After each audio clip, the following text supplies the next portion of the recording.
Welcome dear student, welcome to this video. As you know हम लोग plant और water relation के बारे में पढ़ रहे हैं। लास्ट वीडियो में हमने देखा था ट्रांसलोकेशन ऑफ फूड। अब इस वीडियो में हमें देखना है mechanism of translocation of sugar molecule. ठीक है, कैसे फ्लोएम के थ्रू शुगर जो है वो ट्रांसलोकेट होता है या ट्रांसपोर्ट किया जाता है, प्लस इसके साथ में हमें ट्रांसपिरेशन क्या होता है और उसके क्या टाइप्स हैं वो डिस्कस करना है। ठीक है ना। सबसे पहले देखो कि सबसे पहले mechanism of sugar transport through phloem, ये हमारा आज का पहला टॉपिक है। इसमें बहुत सारे मतलब ये प्रूव करने के लिए कि शुगर जो है वो फ्लोएम के थ्रू ही ट्रांसपोर्ट होता है और किस तरह से किस मैकेनिज्म से ट्रांसपोर्ट होता है, इसे प्रूव करने के लिए कई सारे जो थ्योरीज हैं वो आगे रखी गई, उनके नाम यहाँ पे दिए हुए हैं। जैसे कि डिफ्यूजन थ्योरी है, एक्टिवेटेड डिफ्यूजन थ्योरी है, प्रोटोप्लाज्मिक स्ट्रीमिंग थ्योरी है, इलेक्ट्रो ऑस्मोसिस थ्योरी है, देन इसके बाद में प्रेशर फ्लो थ्योरी है। All these are theories which are put forth to explain the transport of sugar molecule through phloem. लेकिन इनमें से सबसे ज्यादा कन्विंसिंग थ्योरी जो हमें लगी है या एक्सेप्ट की गई है वो है मंच की थ्योरी। ठीक है, और अर्नेस्ट मंच नाम के जो साइंटिस्ट हैं, इन्होंने जो थ्योरी या जो एक्सप्लेनेशन प्रोवाइड किया है ये थोड़ा सा कन्विंसिंग है, हमें जो है वो थोड़ा सा सुटेबल लगता है या दूसरे साइंटिस्ट को सुटेबल लगता है, इसीलिए इसी के बारे में एक्सप्लेन किया गया है आपके सिलेबस में। बाकी की जो थ्योरीज हैं उनके सिर्फ नाम दिए हैं, उनका एक्सप्लेनेशन नहीं है। ठीक है ना। इस थ्योरी में ये जो भी थ्योरी है, this theory is also called as Munch pressure flow theory या फिर it is also called as mass flow hypothesis. ठीक है ना। इन्होंने जो थ्योरी प्रपोज की है उसमें ये बताया है, मंच ने ये प्रपोज किया है कि जैसे हमें पता है कि फोटोसिंथेसिस की जो प्रोसेस है, इस प्रोसेस के रिजल्ट के तौर पे ग्लूकोज मॉलिक्यूल क्या होता है, फॉर्म होता है। ठीक है, glucose molecule is form during the process of photosynthesis ना। जब ग्लूकोज मॉलिक्यूल फॉर्म होता है जिसकी वजह से, अब ये ग्लूकोज मॉलिक्यूल ऑब्वियसली फॉर्म हो रहा है तो वो सेल के अंदर फॉर्म हो रहा है, जिसकी वजह से जो भी सेल है, सेल का ऑस्मोटिक कॉन्सेंट्रेशन बढ़ जाता है। ठीक है, ऑस्मोटिक कॉन्सेंट्रेशन बढ़ने की वजह से वहां पे वाटर का कॉन्सेंट्रेशन लो हो जाता है। Obviously glucose molecule, for example अगर आपने एक बर्तन लिया है और उसमें शक्कर डालते चले जा रहे हैं, उसमें पानी तो है लेकिन जितना ज्यादा आप शक्कर डालोगे उतना एज कंपेयर टू दूसरा बर्तन जिसमें सिर्फ पानी है, वहां पे शुगर कंटेंट बढ़ने लगेगा, मतलब वाटर का कंटेंट कम होने लगेगा as compare to the other vessel. ठीक है, तो उसी तरह से यहाँ पे वही हो रहा है कि सेल के अंदर जब ग्लूकोज तैयार होते जा रहा है तो सेल के अंदर पानी की मात्रा कम और ग्लूकोज की मात्रा बढ़ रही है, मतलब वहाँ पे कौन सा प्रेशर बढ़ रहा है, ऑस्मोटिक कॉन्सेंट्रेशन जो है वो यहाँ पे बढ़ रहा है, जिसकी वजह से एंडोऑस्मोसिस, मतलब the water will move from its higher concentration area to lower concentration area. Cell के अंदर लो कॉन्सेंट्रेशन एरिया है वाटर का और सेल के बाहर हाई कॉन्सेंट्रेशन है, तो सेल के अंदर पानी क्या होने लगेगा, एंटर करने लगेगा, जिसे हम कहते हैं एंडोऑस्मोसिस। ठीक है, जिसकी वजह से जब सेल के अंदर पानी भरने लगेगा तो सेल फूल जाएगा, पानी से भर जाएगा, फूल जाएगा। इसका मतलब सेल क्या हो जाएगा, टर्जिड हो जाएगा, सेल विल बिकम टर्जिड, मतलब वहां पे टर्गर प्रेशर क्या हो जाएगा, बढ़ जाएगा। अब मंच का कहना यह है कि जो भी ये टर्गर प्रेशर जब बढ़ जाता है, इसी प्रेशर की वजह से जो शुगर मॉलिक्यूल है जो फोटोसिंथेटिक सेल के अंदर प्रेजेंट था, वो फोर्स के साथ में जो है वो फ्लोएम के जो सिव ट्यूब्स होते हैं उसमें वो एंटर कर जाएगा। वेन का मतलब क्या होता है, यहाँ पे जो भी लीफ है, लीफ में मिडरिप होती है और वेन्स और वेनलेट्स होते हैं, तो यहाँ पे जो भी वेन्स और वेनलेट्स और मिडरिप होते हैं, यहाँ पे भी जाइलम और फ्लोएम होते हैं। तो जो भी वेन्स के फ्लोएम है उनके जो सिव ट्यूब्स हैं उनमें because of the higher pressure जो भी शुगर मॉलिक्यूल है वो इन सिव ट्यूब्स में धकेल दिया जाएगा, फोर्सफुली उसे वहां पे धक्का दे दिया जाएगा, जिसकी वजह से फिर फ्लोएम के फ्लो के साथ में वो शुगर मॉलिक्यूल एक जगह से दूसरी जगह ट्रांसपोर्ट होगा। ठीक है, इसे कहते हैं लोडिंग ऑफ वेन। जब शुगर मॉलिक्यूल जो है वो फोर्सफुली सिव ट्यूब्स में भर दिया जाता है because of high turgor pressure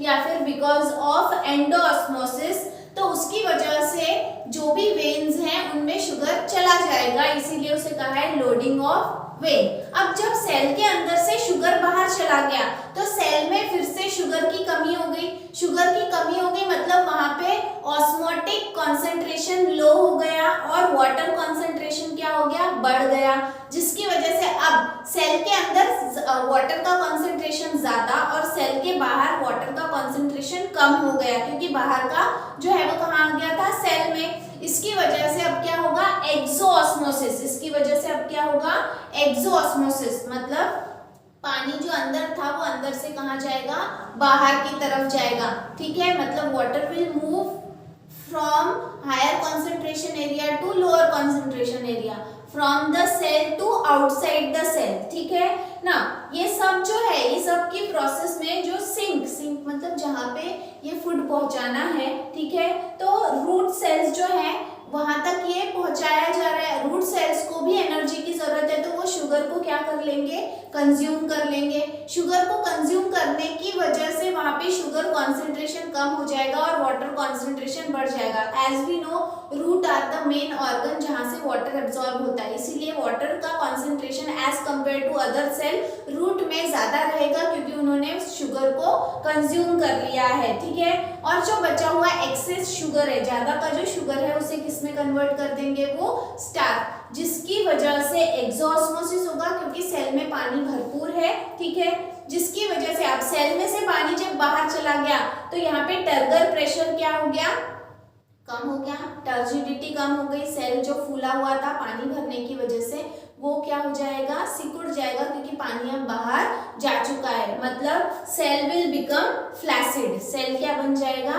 flaccid. Flaccid मतलब सिकुड़ना। ठीक है, ये हम पहले भी डिस्कस कर चुके हैं। Then food is translocated along the concentration gradient passively which is called as vein unloading. मतलब अब जो भी फूड जो है वो कॉन्सेंट्रेशन, जहाँ पे हाई कॉन्सेंट्रेशन लो कॉन्सेंट्रेशन एरिया क्रिएट होगा और उसकी वजह से एक जगह से जो भी फूड है वो कहाँ ट्रांसपोर्ट होगा, दूसरे सेल में ट्रांसपोर्ट होगा according to the concentration difference. ठीक है, पैसिवली। पैसिवली मतलब इसके लिए कोई एनर्जी की जरूरत नहीं होगी, और इस तरह से जब जो भी फूड है वो एक जगह से दूसरी जगह वेन पहुंचा रहा है, उसे क्या कहा जाएगा, vein unloading. That process will be called as vein unloading. तो इस तरह से जो भी मैकेनिज्म है शुगर ट्रांसपोर्ट का, उसमें पहले क्या हो रहा है, सेल में शुगर तैयार हो रहा है इन the form of glucose because of the process of photosynthesis,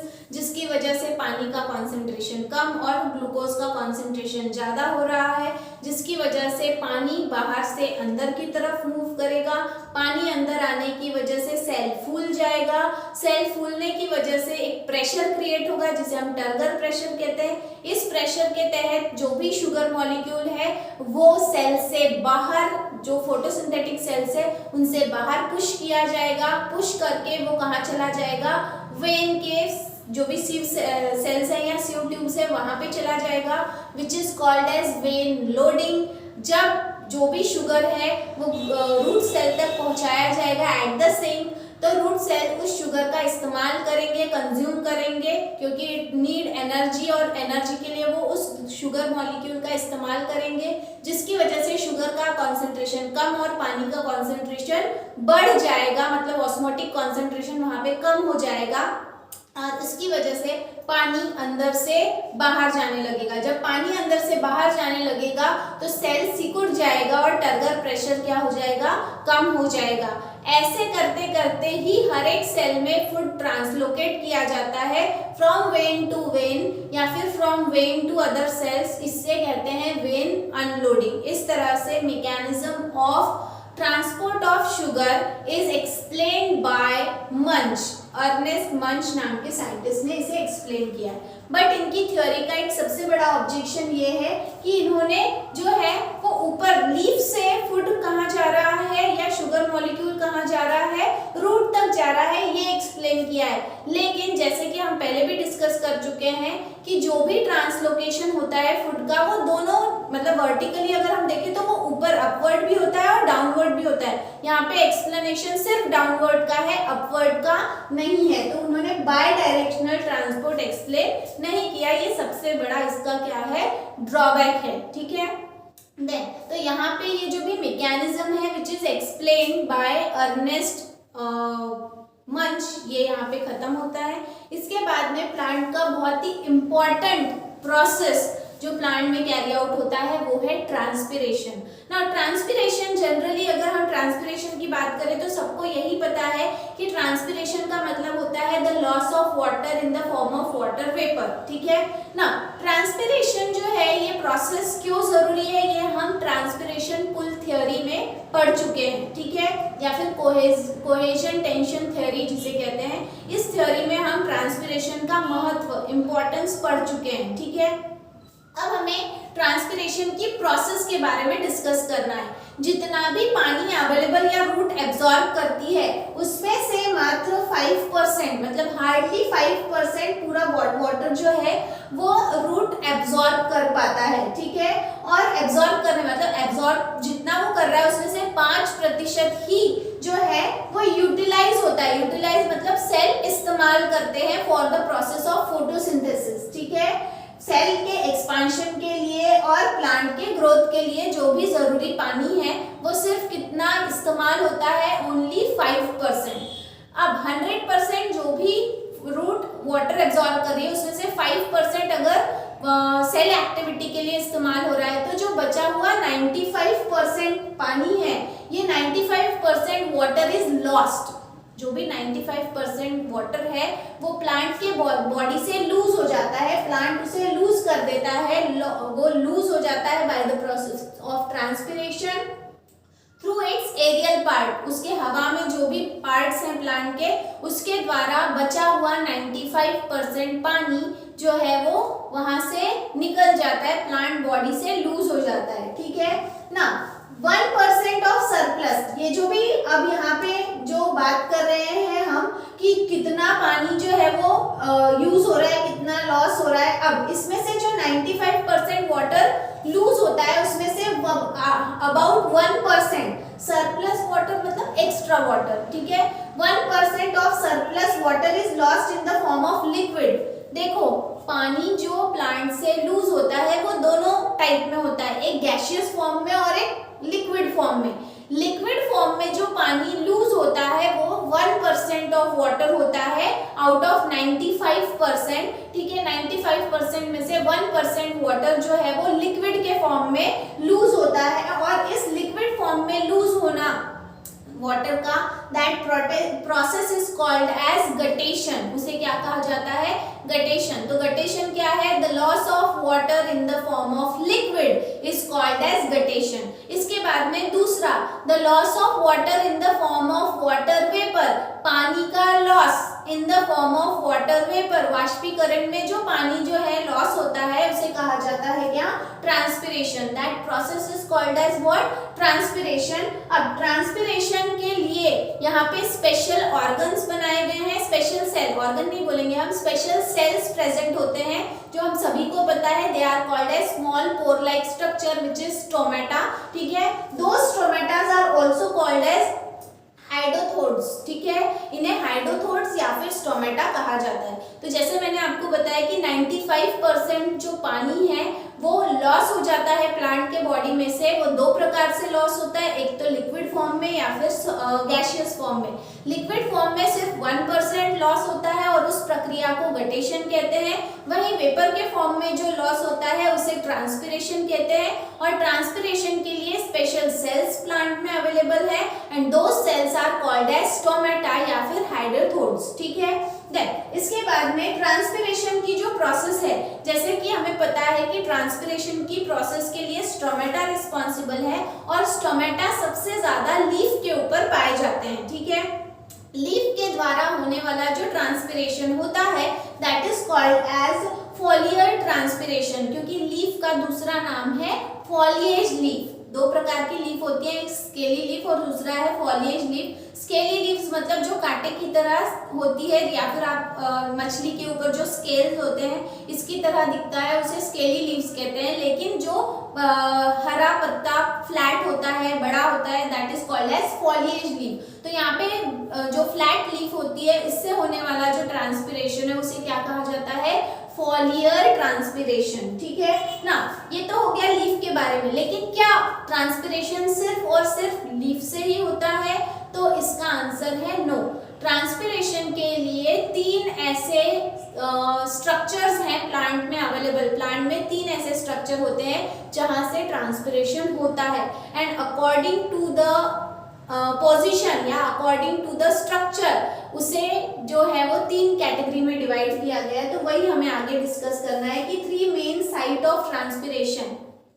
तीन मेन साइट होते हैं ट्रांसपिरेशन के। इट इज बेस्ड ऑन कि किस जगह से ट्रांसपिरेशन हो रहा है। ठीक है ना, सबसे पहला है क्यूटिकुलर ट्रांसपिरेशन। ना what do you mean bye cuticle?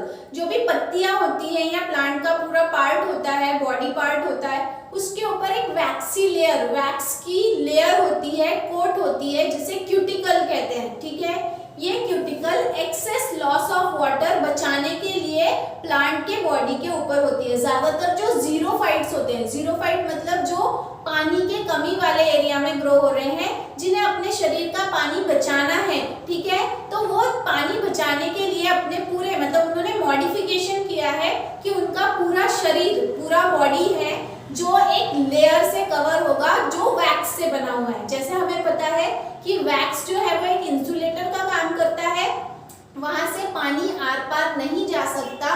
तो इस तरह का जो क्यूटिकल होता है, एक लेयर होता है, that is called as cuticle.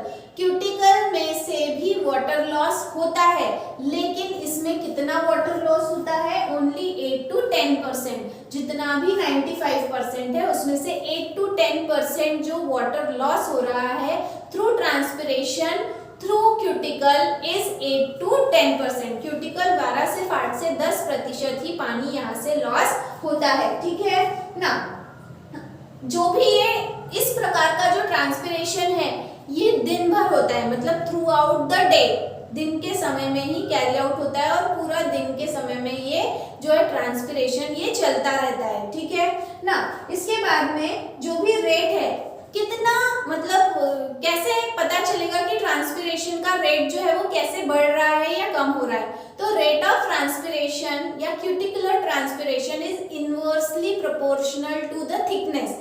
जितना मोटा वैक्स का लेयर रहेगा उतना ट्रांसपिरेशन क्या रहेगा? कम रहेगा। इनवर्सली प्रोपोर्शनल आपको पता है, जितना पतला लेयर रहेगा वैक्स का उतना ट्रांसपिरेशन क्या रहेगा? ज्यादा रहेगा।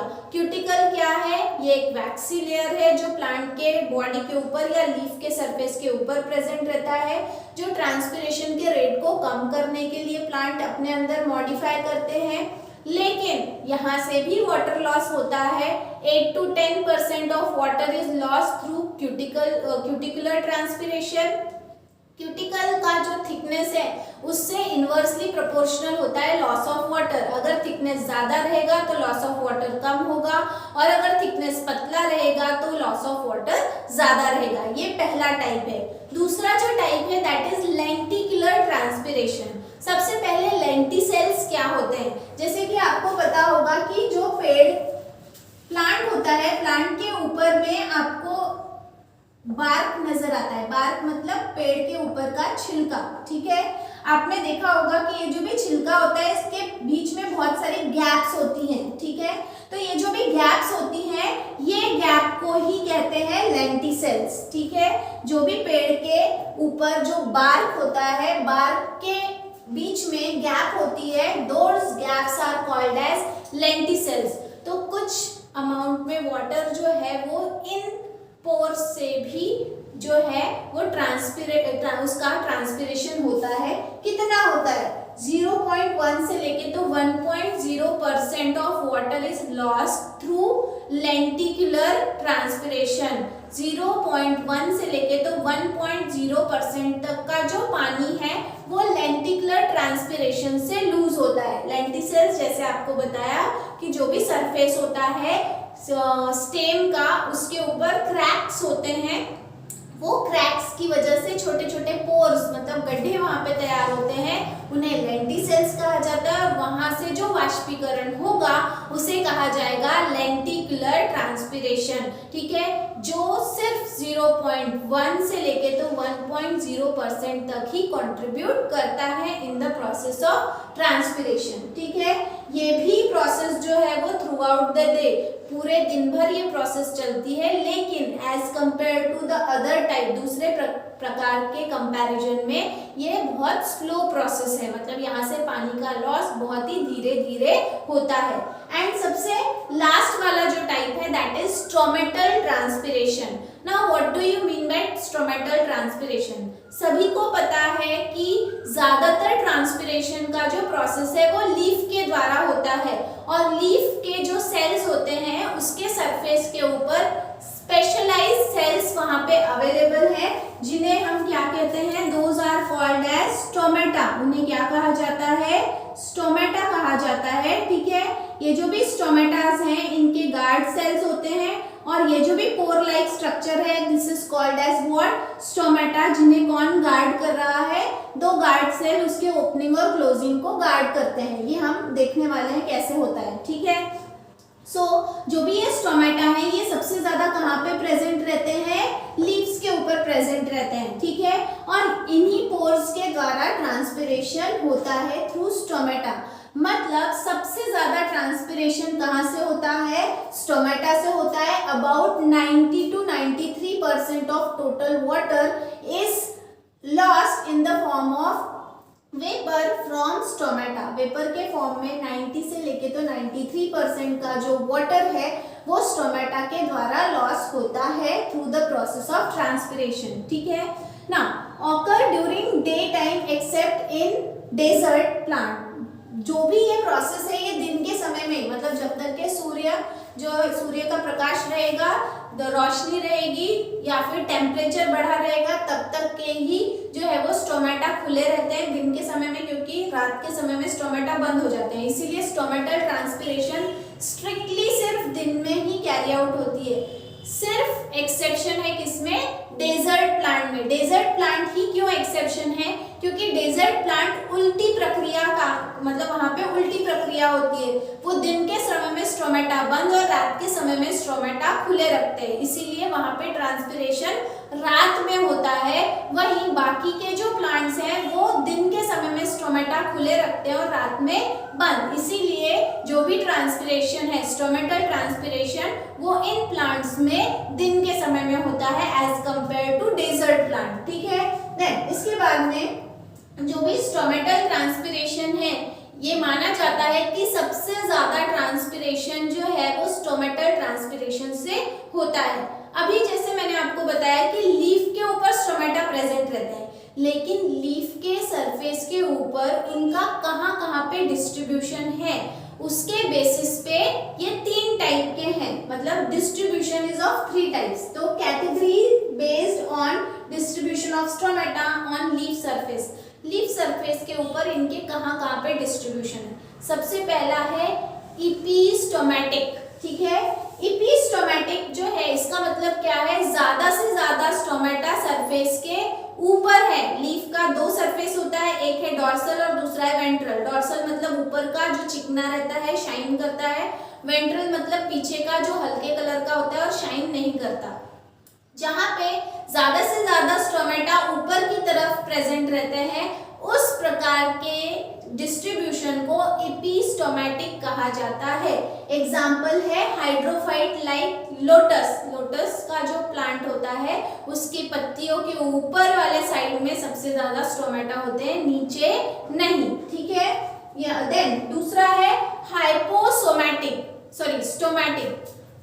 हाइपोस्टोमेटिक का मतलब है, हाइपो मतलब क्या? बिलो। मतलब अब यहाँ पे कहाँ पे सबसे ज्यादा स्टोमेटा रहेंगे? निचले हिस्से में। ठीक है, और उसका एग्जाम्पल है नेरियम्स, लीरोफिटिक प्लांट। यहाँ पे हाइड्रोफाइट मतलब जो पानी में रहने वाले प्लांट्स हैं। जीरोफाइट मतलब जो पानी के कमी वाले एरिया में ग्रो होते हैं, तो वो ऑलरेडी उनका उनको जमीन से पानी कम मिल रहा है, इसीलिए वाटर लॉस कम होना चाहिए, इसलिए वो स्टोमेटा कहाँ पे रखते हैं, नीचे के साइड में ज्यादा होते हैं, ऊपर के साइड में कम। And last is amphistomatic. Amphi मतलब बोथ, तो दोनों साइड में ही बराबर के स्टोमेटा होते हैं, ऊपर भी और नीचे भी। तो ये क्या है, ग्रासेस, जिन्हें हम मीजोफाइट्स कहते हैं। मीजो मतलब होता है मीडियम, तो जहाँ पे जो मीडियम टेम्परेचर सहन करते हैं, मतलब एकदम हाई भी नहीं और एकदम लो भी नहीं, वहाँ पे मतलब पानी की अवेलेबिलिटी एकदम ज्यादा भी नहीं होती और एकदम कम भी नहीं होती, तो भी ये प्लांट ग्रो होते हैं और इनके लीफ के दोनों सरफेस के ऊपर बराबर मात्रा में स्टोमेटा का डिस्ट्रीब्यूशन होता है। तो according to the distribution of number of stomata, अगर लीफ के सरफेस के ऊपर सबसे ज्यादा है then it is called as epistomatic, अगर लीफ के सरफेस के नीचे ज्यादा है then it is called as hypostomatic, और अगर दोनों भाग में बराबर बराबर है then it is called as amphistomatic. इस तरह से जो भी डिस्ट्रीब्यूशन है स्टोमेटा का वो होता है। तो आज के इस वीडियो में हमने पहले मैकेनिज्म ऑफ शुगर ट्रांसपोर्ट देखा और उसके बाद में हमने बहुत ही इंपॉर्टेंट प्रोसेस जो कि ट्रांसपिरेशन है which is loss of water, वो भी हमने देखा, उसके टाइप्स देखे। इसके बाद में हमें देखना है स्टोमेटा का स्ट्रक्चर, उसके बाद में closing and opening of stomata, और फिर उसके बाद में सिग्निफिकेंस। ये सारी प्रोसेस हम देखेंगे, या सारे जो टॉपिक्स हैं ये हम देखेंगे हमारे आने वाले वीडियो में। तो आज के लिए इतना ही। Till then thank you very much.